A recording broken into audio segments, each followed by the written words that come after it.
Little Cody English was born just 1 pound, 1 ounce. Identical twin brother Jacob was just 2 pounds. Both high-risk babies have been fighting for their lives. He didn't have much of a chance. He had a 1% chance of survival.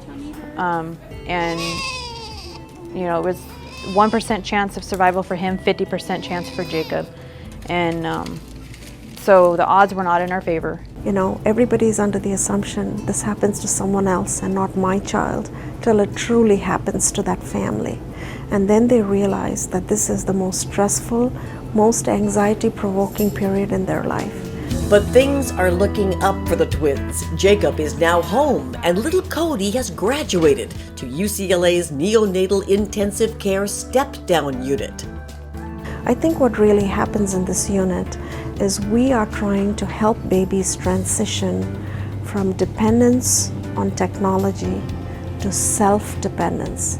And in addition, we're trying very hard to ensure that the family gains self-confidence in caring for their own baby. Those are the times that you want to assess him for a temperature and take his temperature. Dr. Shohreh Devaskar is physician-in-chief at Mattel Children's Hospital, UCLA. Her husband, Dr. Uday Devaskar, is director of the hospital's neonatal intensive care unit. Some babies still require feedings by the tube. Some of them continue to have apnea or they forget to breathe. Some of them require antibiotics. Some of them have, some other sort of ongoing issues, and so they're not quite ready to go home yet. UCLA cares for some of the most high-risk newborns in the country, some 600 to 700 high-risk newborns a year. They may be premature, fighting infection, or born with conditions affecting the heart, brain, or lungs. Babies can spend weeks, even months, in the neonatal intensive care unit on life-saving technology. I like seeing you nice and calm now.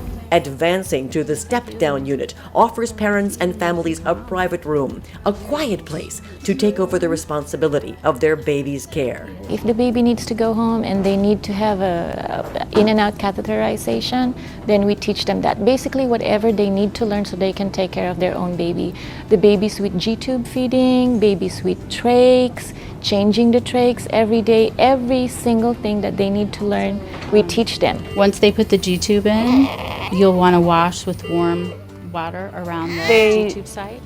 Told us how to take care of his nasal cannula, which is where he gets his oxygen from, and to watch for his temperatures because he does get temperature spikes. What are the normals for temperature?